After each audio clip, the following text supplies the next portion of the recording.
Wir haben diese Gefühle, wir sind glücklich, wir sind traurig, wir sind ja motiviert. Manchmal fühlen wir uns enttäuscht.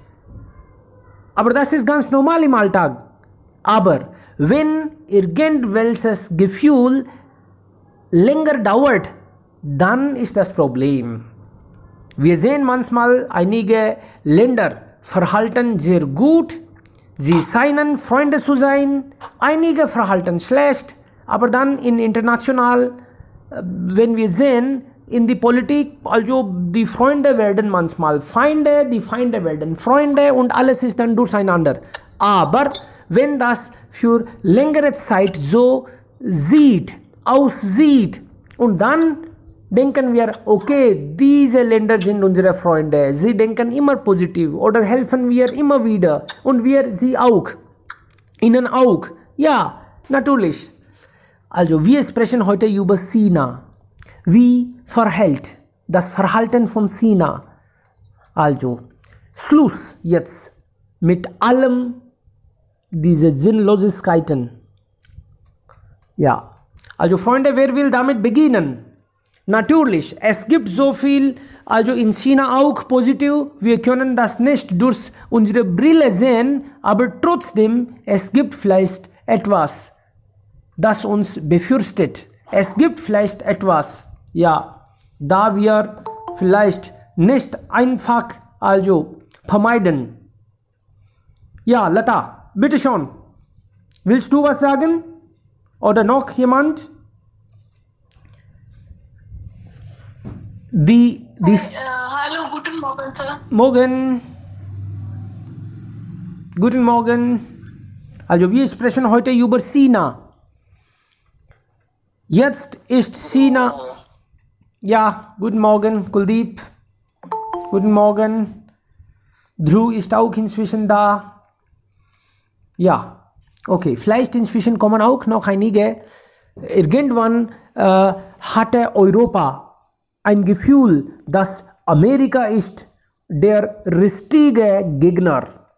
Sie hatten Angst und dann diese Europäische Union, also kamen zusammen, viele Länder kamen zusammen und dann dachten sie, jetzt können wir also gegen Amerika auch Euro verstärken und dann werden wir stärker. Natürlich haben sie so gemeint und sind heute stärker.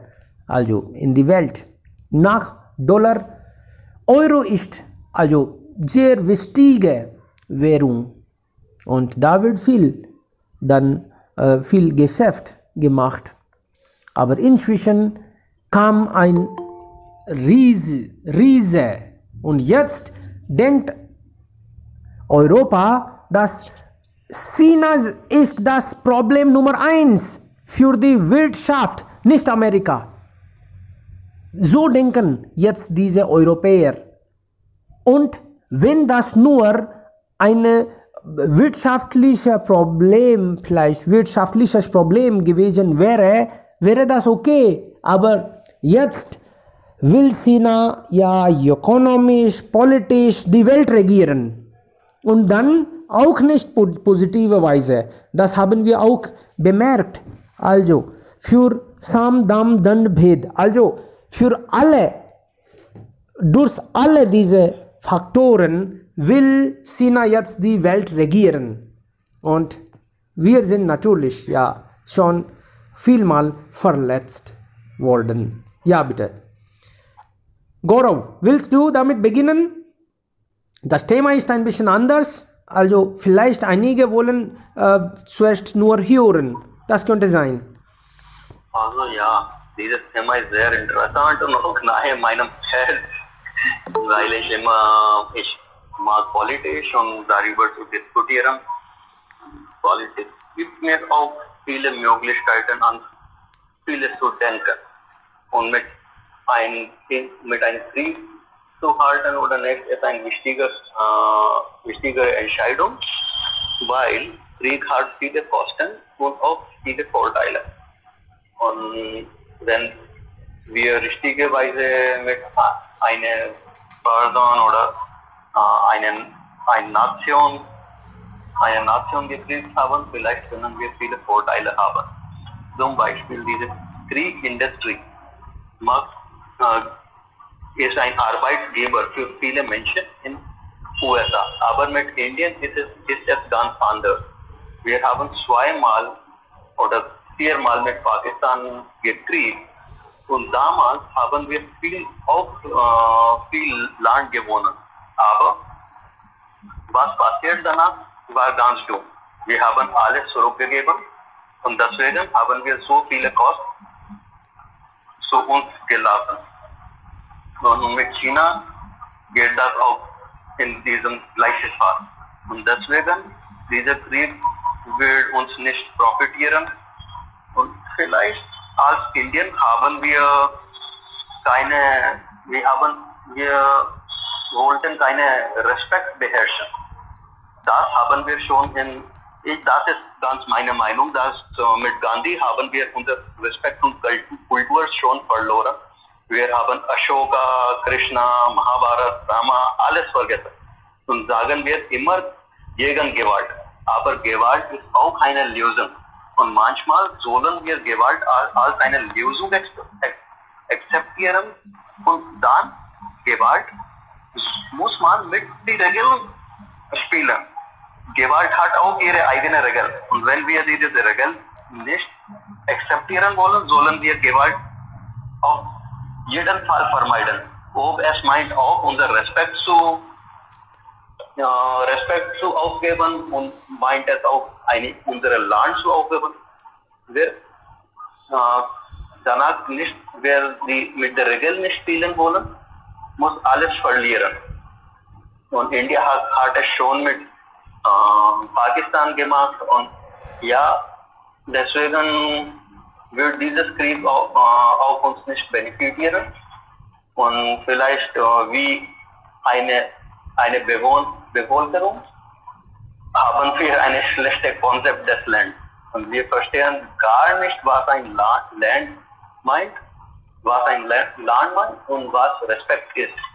Und immer sollen wir Gandhi beten und nur Gandhi sollen wir respektieren. Und eine andere Gedanke ist in Indien vermeiden.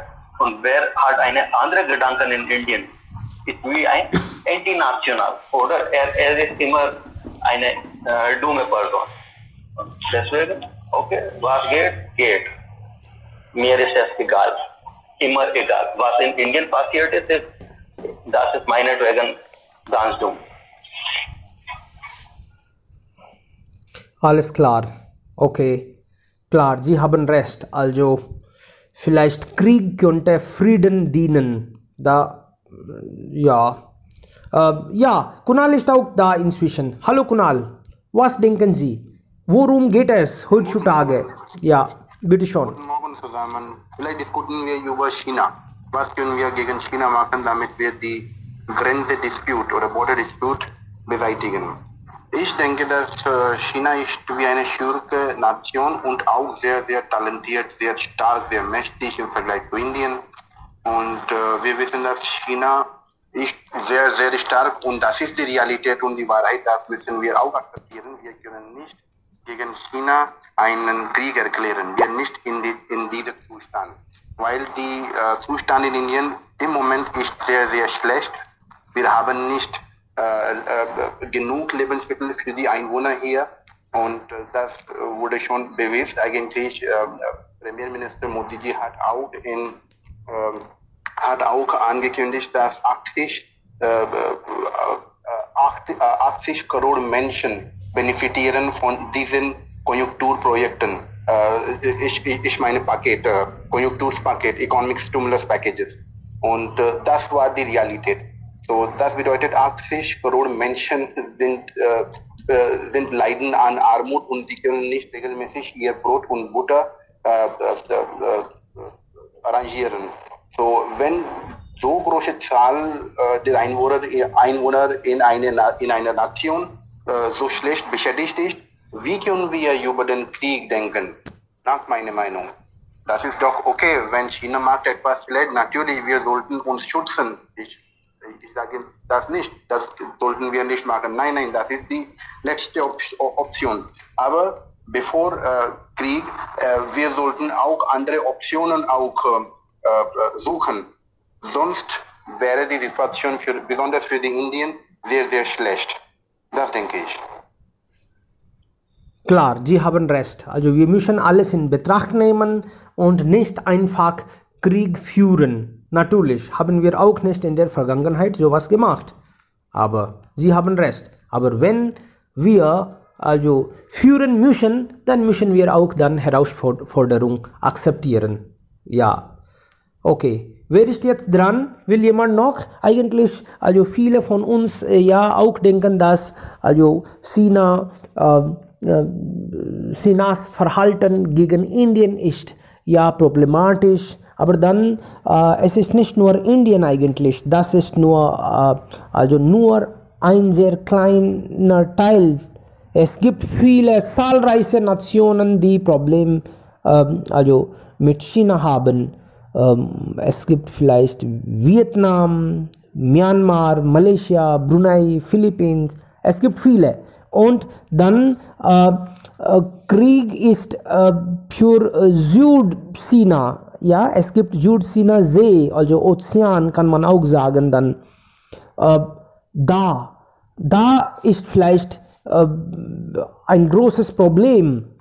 Und China will die Weltordnung kontrollieren, total kontrollieren, durch Wirtschaft, durch Macht, Kraft und also vielen Wege.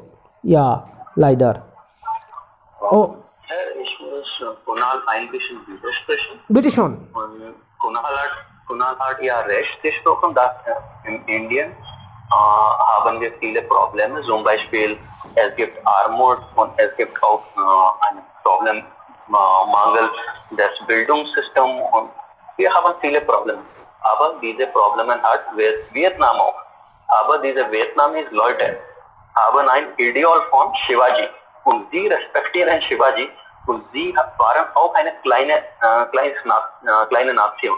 Aber wenn sie gegen China gekämpft haben, sie haben richtigerweise gekämpft und da haben China den Krieg verloren. Obwohl China sehr groß war, obwohl die Macht von China sehr groß war.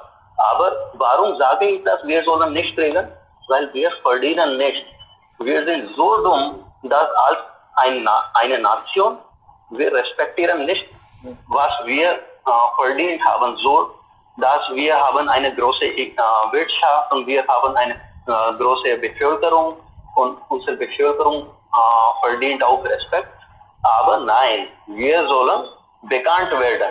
Als eine Nation bekannt werden, unser Leiter, zum Beispiel Nehru und dieser letzte Premierminister Manmohan Singh, haben immer auf ihre eigene Bekanntheit, sie haben ihre Bekanntheit gekümmert und sie haben nicht uns als eine Nation gesehen.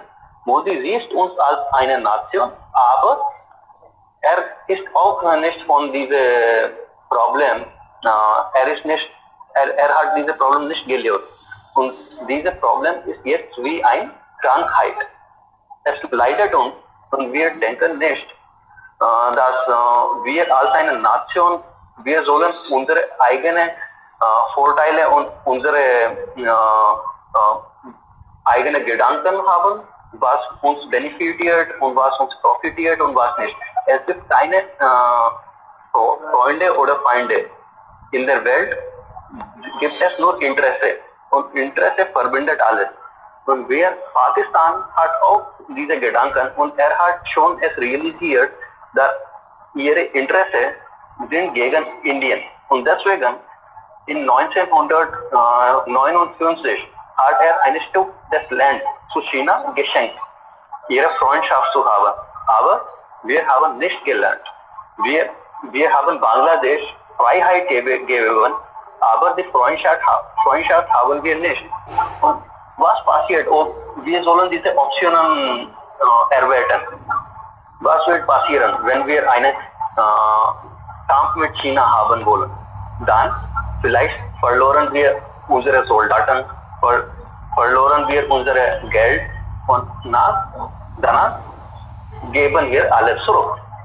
nicht will passiert. Deswegen bin ich nicht für Kampf. Genau. Entschuldigung. Ja, bitte. Ja, bitte. Wir sprechen aber Deutschland. Kann ich aber Deutschland fragen? Aber wer ist Deutschland? Wen fragen Sie dann?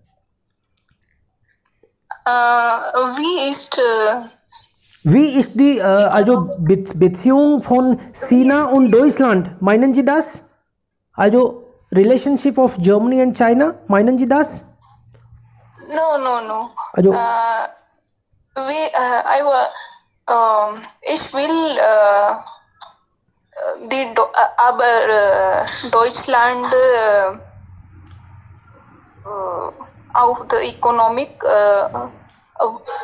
wie ist Wirtschaft von Deutschland. Wirtschaft von Deutschland. Also meinen Sie, also wie ist die Wirtschaft von Deutschland momentan? Und dann können Sie vielleicht das mit China assoziieren. Okay, ja, natürlich. Also Deutschland ist jetzt Nummer 4 und bald wird das Nummer vielleicht 3. Amerika ist Nummer 1, China oder vielleicht China auch. Ja, wer weiß jetzt, momentan ist das alles durcheinander. Wir können das nicht richtig kalkulieren. Also Amerika, China, das sind Nummer 1 und 2, besser gesagt. Und dann ist Japan und dann 4. ist Deutschland. Und Deutschland, ja. Hier muss ich sich stören. Aber normalerweise gibt es 2 Methoden, die Wirtschaft zu erwerten. Zum Beispiel gibt es Absolute Method und damals ist USA Nummer 1 und dann China ist Nummer 2. Aber mit Purchasing Power Parity ist China Nummer 1 und wir sind Nummer 3. Und USA ist vielleicht in S10, aber nicht in S3. Genau, also weil wir so viele Köpfe haben. Wir haben so viele Menschen. Wir sind so viele Menschen und deshalb dann können wir auch ja viel kaufen. Natürlich haben Sie recht. Also diese Weise.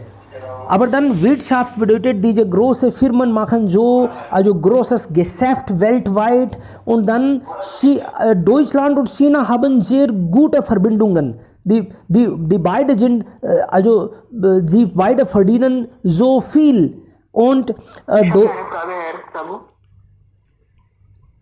Gerne. Ja, was ist der Unterschied zwischen Purchasing Power Wirtschaft und realistische Wirtschaft? Okay, zum Beispiel, ich kann mit $1 US-Dollar wechseln für 74 Rupien. Das ist reale Wirtschaft. Aber wenn ich einen Hamburger kaufen will, in USA bezahle ich 4 oder 3 US-Dollar dafür, aber in Indien bezahle ich nur 120 Rupien. Das meint, dass 2 oder 3 US-Dollar sind gleich wie 120 Rupien. Das meint, dass $1 gehört zu 40 Rupien. Und Purchasing Power Parity weiter India oder Kaufrat Parity wäre Indien nur 40 Rupien pro Dollar. Aha, also Bedeutet, was ist die Cost in Deutschland, was ist Cost in die USA und was ist die realistische Cost in Indien? Das ist Unterschied zwischen, ja? Ja, genau. Okay. Mit Maloker sollen wir auch ein bisschen unterschiedlich bezahlen. Für alles bezahlen wir ein bisschen weniger. Deswegen diese Kaufpreisparität ist ganz anders von Wirtschaft, reale Wirtschaft. Okay, verstanden. Sehr schön, sehr gut. Vielen lieben Dank, Dhruv, für die Frage und auch die Antwort. Ja. Ja, hallo. Kann ich weiter? Ich musste ein bisschen sagen über Gerne. das heutige Thema. Bitte schon, ja. Ja, hallo, guten Morgen an alle. Ich heiße Shakti Shekhawat. Ja, das ist richtig. Wir haben die Nase von seit China. China hatte immer eine expansive Politik. Deswegen hat nicht gute Beziehungen mit Nachbarländern. China Streit ist nicht nur mit India, sondern auch Taiwan, Vietnam, Japan und Philippinen und Mongolia und so weiter. 1962 gab es einen India- und China-Krieg. Wir haben nicht gewonnen wegen guter Politik, aber jetzt die Situation ist ganz anders. Wenn es jetzt Krieg gab, wird es für beide Länder gefährlich sein. Nach meiner Meinung, Krieg brauchen wir nicht. Krieg nicht Lösung. Aber das ist auch wichtig, unsere Souveränität und Integrität. Ja, das musste ich sagen. Ja, das ist alles. Klar, natürlich, als Inderinnen, also haben wir das auch Gefühl, dass im Jahr 1962, also haben wir verloren und dann wurde unser Landstück ja erobert und das Exilchin, ja, und das ist immer noch bei China. Und jetzt will China noch einmal etwas noch weiternehmen, das kann man ja natürlich nicht akzeptieren. Damals waren wir sehr arm an alles, wir hatten keine Waffen, richtige Waffen, haben wir jetzt aber schon. Also deshalb, jetzt könnten wir vielleicht das nicht akzeptieren. Und wir fühlen uns ja auch schlecht, dass damals wie China, hat uns gesagt, dass wir sind Brüder und dann plötzlich Stich, mein Gott. Das war so schlecht. Und jetzt haben wir das auch, dass wenn dieses Mal China was macht, dann wird ja mit richtigem Schlag zurückbezahlt. Deshalb kochen wir uns im Herzen. Mein Gott, das sollte wieder nicht passieren, mindestens. China, wie Sie gesagt haben, das nicht für nur Nachbarländern, aber auch für die ganze Welt. Man hat Angst jetzt. Natürlich, Deutschland ist ein größter Handelspartner von China. Und sie verkaufen, zum Beispiel Volkswagen verkauft jedes zweites Auto nach China oder produzieren schon dort. Das ist vielleicht 13-15% von die alle Waren oder Dienstleistungen sie in die ganze Welt verkaufen. Aber trotzdem, sie haben auch ja Angst. Sie wissen schon, dass es gibt schlechte Verhandlungen mit Mitarbeitern oder mit Minderheit, aber für das Geschäft schweigen sie. Sie sagen das nicht öffentlich. Das wird nicht offen angesprochen, aber das Gefühl haben sie schon. Aber wenn die anderen Nationen sowas machen, dann sagen sie, nein, wir kaufen nicht. Also beim Produzieren gab es Probleme, die Menschen werden nicht behalten und sowas. Aber dann Geschäft macht alles, schweigen. Niemand spricht jetzt. Wir haben auch, und jetzt hat vielleicht aber schon die Welt verstanden. Sie verstehen schon, was bedeutet Weltroad Initiative. Ein Gürtel, eine Straße. Aber sie verstehen schon, sie werden wieder schaukeln vielleicht. Ja, wie sagt man? Skalo? Oder was sagt man? Dann muss man nur arbeiten, ohne Geld. Slaves. Sie denken das. Irgendwie will das auch die Welt kontrollieren. Und China respektiert auch nicht internationale Gericht. Es gibt immer Probleme und sie sagen, dass Südchina gehört China, aber das gehört nicht natürlich und es gab auch dann ein Judgment. Aber Herr, wer respektiert diese Regeln? Zum Beispiel in 1972 war auch einige Beurteilung von UN. Und es war gegen USA. Und damals hat USA auch das nicht, hat keinen Respekt für diese Beurteilungen. Und jede Person, oder jede Nation, die Macht hat, bloß nicht die Regeln oder Urteilung respektieren. Und die Regel ist schon klar, da wer Macht hat auch die Staat. Oder zum Beispiel auf Hindi haben wir जिसके हाथ में जिसकी लाठी उसकी भैंस. Und so passt es auch in der Realität der Welt. Wir können alle in der UNHRC oder Humanitarian richten. Sagen, dass Menschheitsregeln sagt, ja, wir sollen alles akzeptieren, aber das geht in Realität nicht. Und ich höre heute so viel, weil das Thema liegt an meinem Herz. Und in 1972 haben wir die Kampf nicht wegen unserer Armut verloren. Damals China war mehr arm als uns und China hat auch weniger Waffen und weniger Soldaten als uns. Aber was passiert ist, dass wir haben unsere Soldaten nicht in diesem Bereich. Und wir haben auch eine Entscheidung getroffen, dass ja, wir nutzen nicht unsere Luftwaffe und deswegen haben wir diesen Kampf verloren. China hat keine gute Luftwaffe uns zu gegenüberstehen und China hat nicht auch, die Soldaten von China waren auch nicht gewöhnlich, einen Kampf zu machen oder zu kämpfen. Aber wir haben bis dann schon einmal mit Pakistan gekämpft und wir haben auch etwas gewinnen. Und unsere Armee war von 2 Weltkriegen trainiert. Aber das Problem liegt mit unserer Regierung und diese Entscheidungen.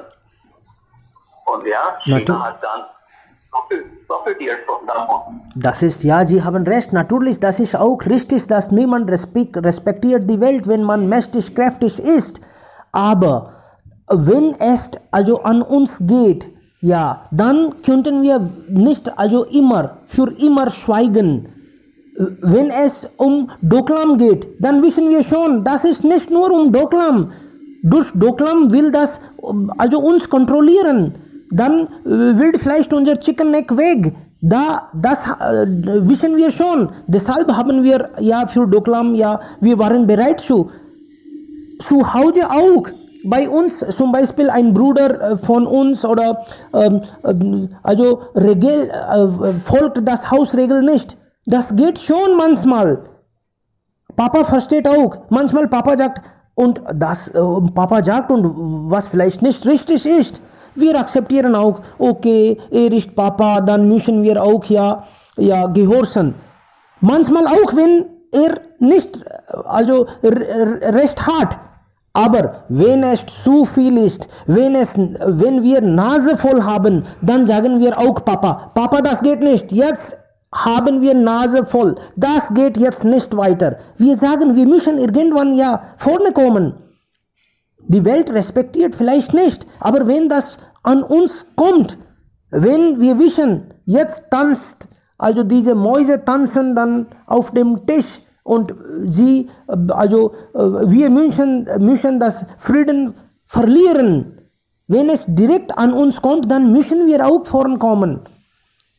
Also, wenn wir heute auch nicht, das ist nicht nur an Doklam, das ist dann jetzt an Ladakh.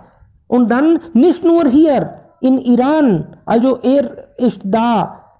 Wir müssen vielleicht da auch aufhören, wenn wir schweigen. Dann das ist nicht nur an Iran, vielleicht auch dann Kaladan in Myanmar.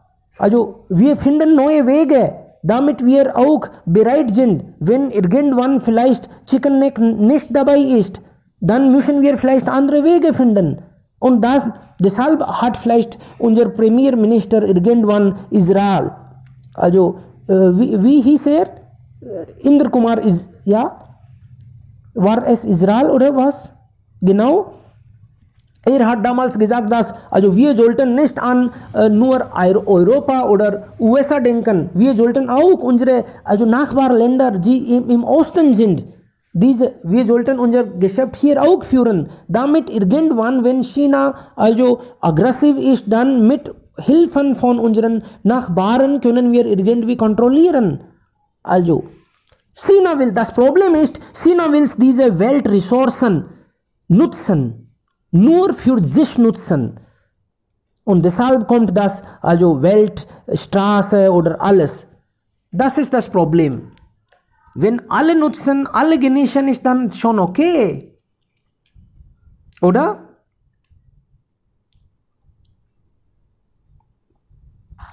Hallo. Ja, Jiten, bitte schon. Ja, guten Morgen an alle. Ja, ich wollte sagen, dass wenn es geht um Camp, man hat so viele Camp in Vergangenheit gesehen. Und wir können einfach nicht sagen, wer war richtig und wer war nicht richtig, falsch. Aber wir müssen einfach sagen, dass jeder Camp hat unsere Gegenwart gestaltet. Und ich musste noch etwas sagen, dass unser Land ist ja viel stärker als früher. Das ist total richtig. Aber aber China ist stärkste Nation geworden. Meanwhile. So, ich musste sagen, dass es ist nicht einfach mit China zu kämpfen. China ist die größte Nation, stärkste Nation auf der Erde heute. So einfach sagen ist nicht geht, ich glaube.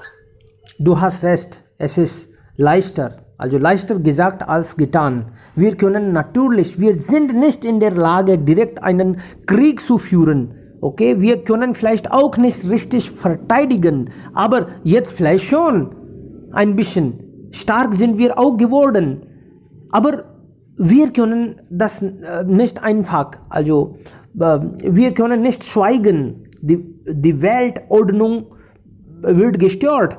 Es ist schon zu spät, das ist auch richtig, aber irgendwann muss man sein Langot ja in die Luft, ja, ansonsten wird das problematisch noch. Wir können nicht direkt, aber dann, wir haben auch heutzutage viele, also Luftwaffen oder Klam-Missile oder BrahMos, das können wir nicht auch direkt, aber wir können diese Nachbarn verkaufen, zum Beispiel Vietnam oder solche, die das kaufen können. Wir können verkaufen. Oder wenn wir denken, dass nein, das Land kann auch nicht kaufen, es ist zu viel für dieses Land, dann können wir einfach sagen, dass okay, es gibt ein Gebiet im Südchina, also Ozean oder See, wir können da einfach unser ONGC also sichern. Okay, sie sollten da recherchieren und Öl produzieren. Und wenn wir etwas verdienen, dann können wir 50% nehmen oder wir können gegen diese Missiles vielleicht das nehmen. Dann, das ist dann Win-Win-Situation für die beide. Diese Weise. Oder wenn wir mit diesen Ländern richtig nah arbeiten, dann können wir vielleicht auch unsere Soldaten da haben. Vielleicht haben wir dann ein Port oder irgendwas. Dann können wir vielleicht Hafen gründen, helfen und diese Weise. Und dann können wir auch diese Ordnung ein bisschen kontrollieren oder mindestens für die Verteidigung.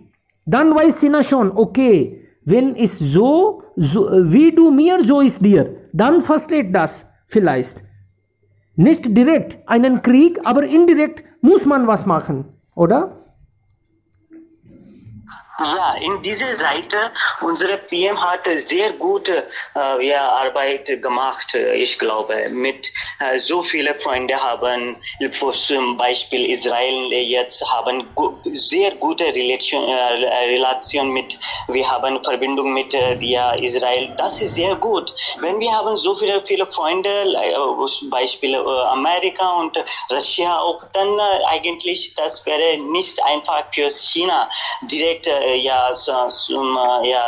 etwas kämpfen, Ja, du hast recht, das viel wurde auch schon gemacht und das ist auch dann die Wahrheit, dass diese sogenannte gute Freunde sind vielleicht nur gut, bis sie von uns auch etwas wollen, ja, aber das ist eine gute Technik vielleicht, Strategie, natürlich hast du recht. Und ja, Hallo, Subham. guten Morgen alle. Ja, Subham, guten Morgen. Guten Morgen alle. Das ist die Thema China hat die Nase voll gemacht haben. Ja, natürlich. Wir alle wissen, dass USA und die China sind die am stärksten Länder in der Welt, in der ganzen Welt. Und die China und USA natürlich sind die beiden starken Länder in der Welt. Sie sind sehr klug beide. Und sie haben viele militärischen Macht in Bereichen Armee, Marine, Luftwaffe oder Weltraumkrieg. Die beiden Länder haben alles. Aber jetzt in dieser Zeit wieder ein Krieg haben, das ist keine gute Wahl. Wir können das nicht glauben in dieser Zeit. In dieser Zeit wir kämpfen viele Probleme jetzt, Geldmangel, unsere GDP auch unter tief gefallen. Und es gibt viele Arbeitslosigkeit jetzt in Indien und viele sind obdachlos und haben keine Job und Brot, bekommen keine Brot jeden Tag. Und in dieser Zeit sagen wir ein Krieg haben gegen China, dann das ist kein gute Wahl und das geht nicht gegen China. Wir alle wissen, dass China regiert die ganze Welt in Bereichen der Technologie, weil sie die gute Technologie gekauft sind und sie sind klug in diesem Technologie, in diesem Bereich. Die alle Welt ist abhängig von Technologie von China. Ja, das müssen wir akzeptieren und die Nase voll haben. Ja, das ist die neue Redewendung. Wenn sagen wir die Nase voll haben, natürlich wir haben die Nase voll von China. Wenn wir genug von etwas erschöpft sind, dann sagen wir Nase voll haben. Oder wenn wir jetzt sagen, genug ist genug, ich will jetzt nicht hören kann, ich kann das nicht mehr akzeptieren weiter, dann sagen wir diese Redewendung, die Nase voll haben. Natürlich, die China haben so gemacht, dass wir haben Nase voll von China. Und warum sagen wir die Kriege wieder gegen China haben? Weil bevor 2 Tagen die Indien boykottiert PUBG-Spiele. Und danach diese passiert an der Grenze zwischen China und Indien. Und ich denke, auf der Grenze oder an der Grenze, jeden Tag passiert immer Krieg. Kleine Krieg oder großen Krieg. Das ist die Grenze. An der Grenze passiert immer etwas. Und wir bekommen diese Nachrichten, weil bevor 2 Tagen haben wir die PUBG, die hergestellte aus China, boykottiert. Deshalb bekommen wir diese Nachrichten heute.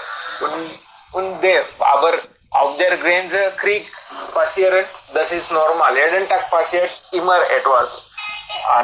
Und jetzt diskutieren wir Krieg haben gegen China, wieder keine gute Lösung oder keine gute Dinge. Wir haben viele Krieg erfahren. Zweiter Weltkrieg oder Erster Weltkrieg. Wir haben dazu viele gehört und darüber erfahren und gelesen auch. Also das bedeutet, Sie meinen, dass wir sprechen heute über das Thema, weil PUBG ist jetzt weg und wir alle brauchen PUBG. Das meinen Sie? Nein, wir alle brauchen PUBG, das meine ich nicht. Okay. Wir bekommen diese Nachrichten, weil bevor 2 Tagen die India PUBG boykottiert hat. Deshalb wir bekommen diese Nachrichten. Oh mein Gott, PUBG ist so groß geworden. An der Grenze passiert immer an etwas, immer.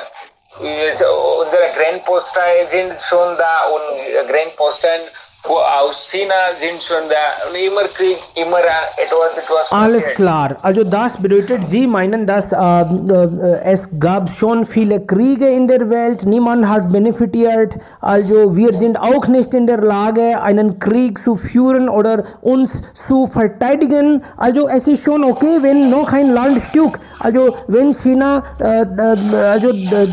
das Ladakh bekommt, wenn China Arunachal Pradesh bekommt, kein Problem, weil wir keinen Krieg haben wollen. Wir brauchen ja auch alle Rotis, also deshalb wir sollten auf Roti konzentrieren, nicht auf Arunachal Pradesh oder Ladakh. Das ist schon auch okay. Da wird auch nicht viel produziert. Wir brauchen Frieden. Wir brauchen keinen Krieg mehr. Und China ist ja so großartig, so groß, hat viele Waffen und dann, ja, wir sollten nur schweigen.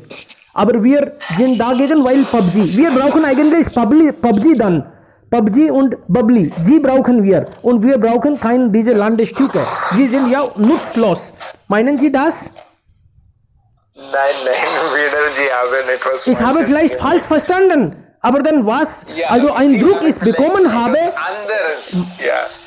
Vielleicht habe ich falsch verstanden, aber es tut mir leid. Wir müssen hier, India müssen hier nicht immer schweigen, aber es ist nicht die Zeit. Die China hat Krieg schon begonnen mit der Corona und ganz Welt kriegen gegen China. Trotz China ist auf der ersten Nummer.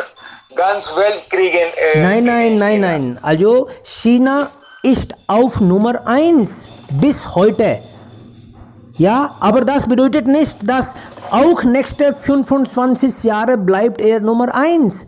Wenn in der ganzen Welt das also dagegen angesprochen wird, wenn jetzt schon, Sie wissen schon, dass jetzt in Europa wird darüber nachgedacht. Amerika denkt schon darüber, Japan denkt schon darüber. Diese Vietnam, Myanmar, Malaysia, Philippinen, Indien ist ja auch Gegner. Und das bedeutet, das ist ein richtiger Schlag schon. Also das funktioniert. Ich hoffe, das funktioniert. Und das wird nicht so angenommen, okay, wir kapitulieren. Wir kapitulieren nicht mehr. Also we can't surrender, na? PUBG brauchen wir vielleicht. Ja, bitte. Soll ich eine neue Perspektive einbringen? Ja, bitte. Gerne. Okay. Ich verstehe, was Shubham sage, aber soll ich zwei neue Punkte einbringen? Zum Beispiel, China ist auch Erste. Aber was das meint, ist China marktisch? Ja, klar, China ist zwar marktisch, aber es erklärt auch, dass China ist auch an die andere, China erwartet an der andere, ihre erste Stelle zu haben. Das meint, dass China ist nicht so marktisch und wir können China würgen. Wie China nimmt durch die See oder durch Ozean zum Markt gehen und ihre Produkte zu ihren Kunden zu bringen oder liefern. Aber was können wir damit tun? Wir können Indien nicht davon nutzen. Und China hat auch Angst davon. Jede Person hat eine Starkheit und auch eine Position, wo er nicht so stark ist. Da können wir nutzen. Dann, zweite, sollen wir alle diese Kämpfe durch Waffe kriegen? Nein, wir können die Kämpfe in heutigen verbündeten Welt nehmen wir keine Waffen, einen Krieg zu führen. Wir können das ohne Waffen machen. Aber wir herstellen nicht so viel, dann wie können wir das machen? Das ist ganz einfach. Wir sollen unsere Politiker nutzen, die ganze Welt uns zu schützen, dass ja, China ist gegen uns und wenn wir China unterstützen, vielleicht schaden wir alle unsere Wirtschaft. Und jede Person hat nur ihre eigenen Interessen. Und das sollen wir gegen China nutzen.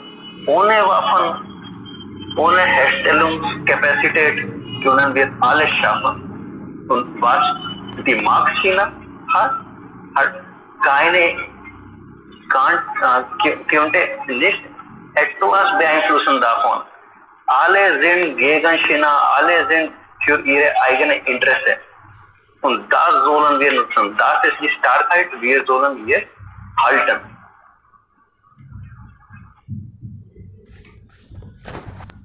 Sie haben recht, natürlich. Also in diesem Ozean, das ist auch ja super groß und vielleicht größer Anteil der Weltgeschäft geht durch diese Indische Ozean und diese China weiß das auch und momentan 30% also Welttrade kann man sagen durch diese 30% durch Süd-China-See Ozean kann man sagen, ja, also und China will das kontrollieren und davon auch ein bisschen, China sagt, das gehört mir, das gehört nicht Vietnam oder Philippinen oder diese Malaysia, das gehört nur mir, also das heißt China. Und wenn man so akzeptiert, das bedeutet, China bekommt vielleicht Steuer. Diese Weise will China das kontrollieren, aber das sind Welterben. Eine Nation kann das nicht so machen. Zum Beispiel vielleicht, es gibt eine Regel, internationale Regel, dass nur 9 Nautical Mile also gehört zu diesem Land. 9 Nautical Mile. Und dann, danach ist das gehört zur ganzen Welt. Die Schiffe können kommen und gehen ohne Problem. Aber China sagt, nein, das geht nicht. Für die Welt ist das okay, aber ich habe andere Regeln. Das geht nicht. Das macht eigentlich alles problematisch. Und China will auch dann, wenn einmal China das alles kontrolliert, dann, das ist eigentlich riesig, sehr groß. Also ich habe im Internet gelesen, wie groß ist diese Südchina-See.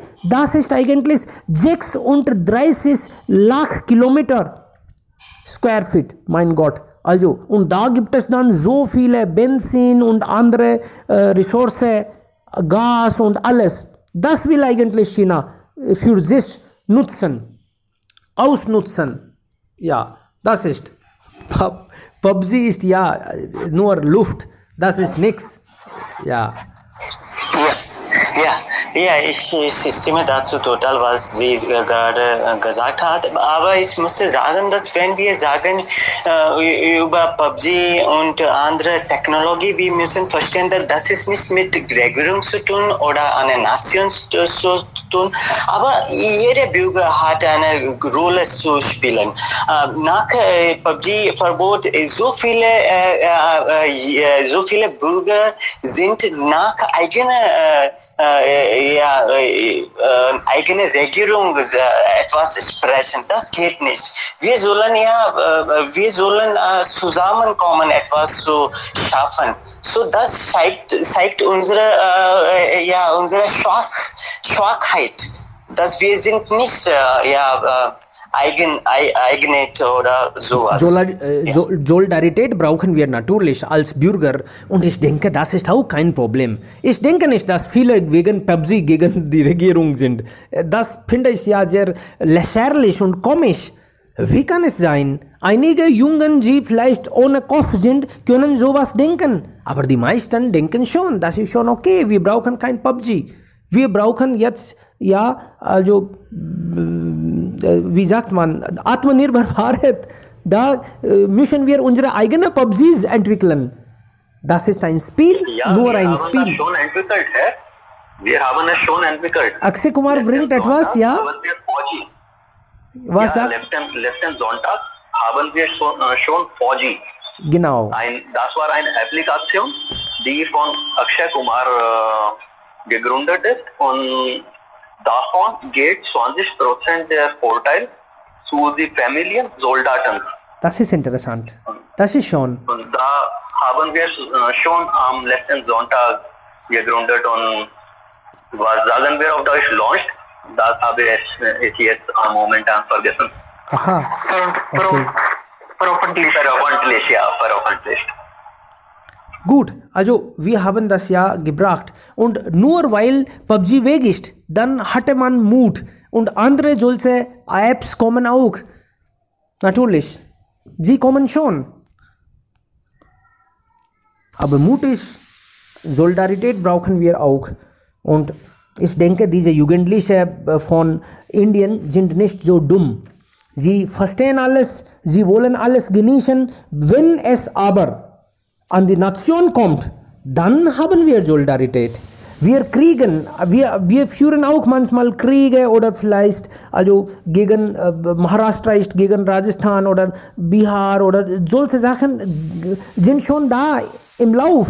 Aber das ist überall, das ist schon okay. Aber wenn es an die Nation kommt, dann sind wir alle zusammen. Wir haben jetzt eine Regierung, die stark ist. Wir haben jetzt solche Menschen, die das Land richtig regieren können. Und wenn sie Fehler machen, dann, also nächstes Mal, bringen wir zurück. Also das ist ja Schönheit. Dank also der Demokratie, dann diese Weise. Alles klar. Noch jemand will was sagen dazu, bitte?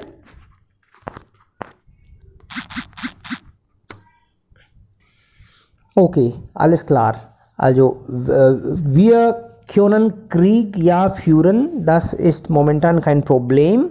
Natürlich sollten wir nicht, aber wenn es also gemacht wird und wenn wir das führen müssen, dann sind wir auch ja damit.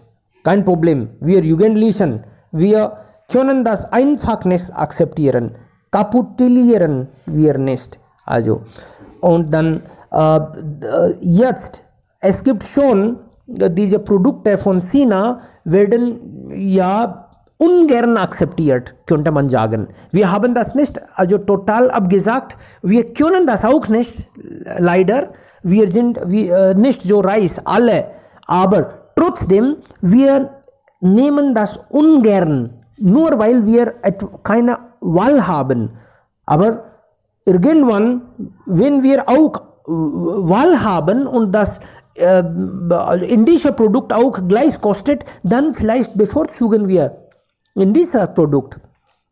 Und diese Atmanirbhar Bharat und diese andere Initiativen, sie funktionieren schon. Ich bin ja sicher. Wenn wir alle, ansonsten eigentlich, das geht nicht nur an Tibet. China sagt, Arunachal Pradesh gehört auch China. Mein Gott, wir waren schweigend. Also Tibet war weg, unser Nachbarland war weg und wir konnten nichts, weil wir nicht fähig waren. Aber jetzt, wenn es uns, also dann müssen wir natürlich ja sprechen. Ansonsten verlieren wir auch alles. Wenn Tibet ist weg, dann wird gesagt, dass ja, die anderen Nachbarstaaten sehen auch gleich aus, also sie brauchen sie nicht. Und dann natürlich, also ein nach dem anderen verlieren wir. Aber das wird nicht gemacht, hoffentlich. Jetzt sind wir auch, also was wir eigentlich vor 2 Jahren gedacht also haben, denken wir heute nicht. Jetzt fühlen wir, egal wie viel wir verdienen, egal welcher also Platz wir haben in der Welt, aber wir sind jetzt mutig geworden. Wir sind jetzt hoffentlich, ja, wir schaffen hoffentlich das alles. Ja, ich verstehe, was Sie gesagt haben. Ja, Sie haben recht. Aber jetzt, wir sind nicht an der Lage, einen Krieg gegen China einzuführen. Wir sind wirklich nicht.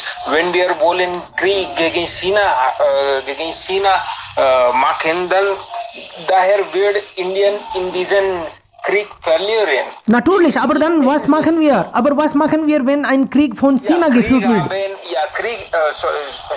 Entschuldigung, Mut haben und das ist sehr gute Dinge. Mut haben, wir sind gegen China, wir sind gegen ideologische Unterschiede. Wir haben ideologische Unterschiede gegen China. Das ist klar. aber Krieg haben, nach dem Zweiten Weltkrieg oder Ersten Weltkrieg im 1945 nachdem wir haben schon erfahren, dass die europäischen Länder waren unter in der Elend, sie waren obdachlos geworden, es waren viele Mangel, gab es keine Brot.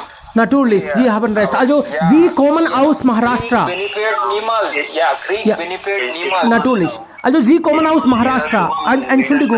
Entschuldigung, Gaurav, eine Frage wollte ich ja einfach stellen. Shubham, Sie kommen aus Maharashtra. Also, ich würde das auch wissen, wie eine Person aus Maharashtra denkt. Zum Beispiel, wenn ein Krieg von China geführt wird, was sollen wir machen? Sollten wir akzeptieren und schweigen?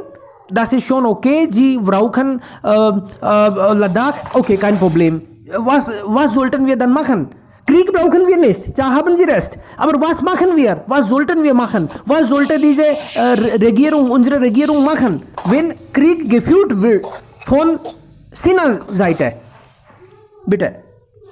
Ja, wenn Krieg geführt wird, dann natürlich, wir sind mit der Stadt. Aber bevor Krieg geführt werden, dann wir müssen zweimal nachdenken. Natürlich. Wie werden die Auswirkungen nach dem Krieg sein? Genau, natürlich.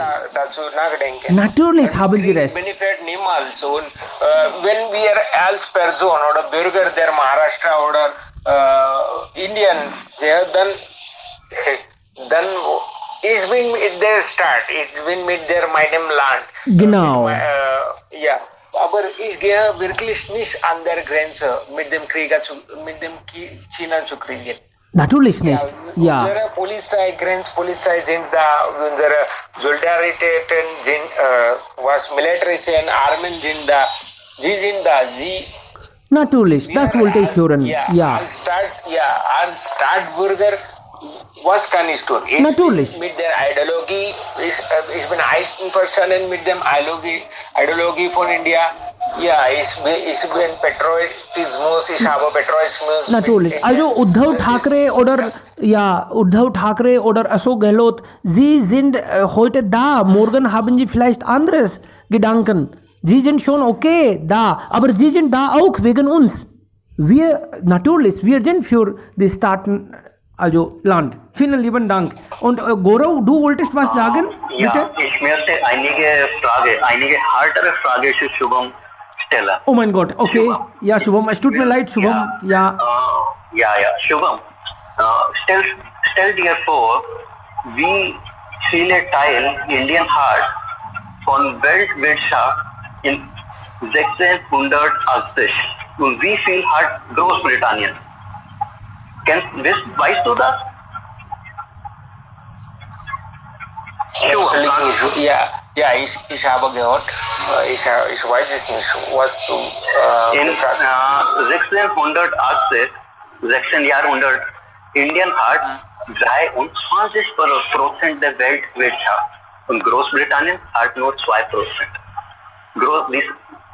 Großbritannien ist Indien ist 16 Mal größer als Großbritannien. Die Bevölkerung von Großbritannien war auch nicht.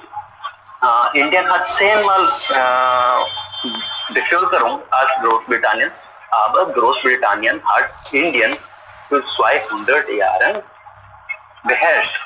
Und jetzt kommen wir zum Zweiten Weltkrieg.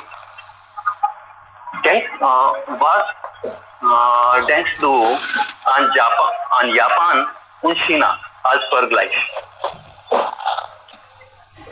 Ja, ich kann nur das sagen, die Indien, wir haben die sehr alten Geschichte, wir haben lass nicht die Frage vermeiden. Meine Frage ist so ganz klar. Ja, ich kann direkt dir nicht antworten. Ich kann mit der lass mich die Antwort geben. Nein, lass mich direkt antworten. Japan ist nicht nur China ist 30 Mal größer als Japan. Aber im Zweiten Weltkrieg Japan hat einen Bereich von China beherrscht und dieses Teil war 5-mal größer als Japan. Und Vietnam, was denkst du an Vietnam? Die Macht von Vietnam und China, kannst du es vergleichen? Natürlich nicht. Sehr klein. China hat die Kampf verloren. Vietnam hat China in einen Kampf engagiert und dieses Krieg hat China verloren. Es ist nicht mit wie groß wir sind oder welche Probleme wir haben, aber was in unserem Gehirn ist, es ist mit Gehirn zu tun. Und lass mich das zu Shivaji bringen. Wie groß war die Königreich von Akbar oder was sagen wir, ihre Enkelkinder, Jahangir und Humayun. Nicht Humayun. Nicht Humayun war Vater von Akbar. Aber Shahjahan war die Aurangzeb. Was denkst du, wenn wir die Macht von Aurangzeb und Shivaji oder Maharana Pratap vergleichen, wären sie gleich? Ja, natürlich, ich möchte sagen, Shivaji Maharaj in seiner Zeit der Krieg gewonnen, aber das ist mit Strategie zu tun, nicht mit der Macht. Ja, aber es gab auch viele, wie kann man sagen, viele Leute schon getötet in diesem Krieg auch. Wenn wir wieder Krieg passieren, wenn wir Krieg passieren, dann wir weiß schon, dass wir machen Krieg gegen dich am starken Land und die Auswirkungen können wir nicht leisten. Aber okay, lass mich das zu einem anderen Beispiel bringen. Ein Beispiel von USA und Vietnam auch. USA ist das stärkste Land der Welt und China war auch mit USA und Vietnam hat gegen beide gekämpft und damals haben auch Vietnam gewonnen.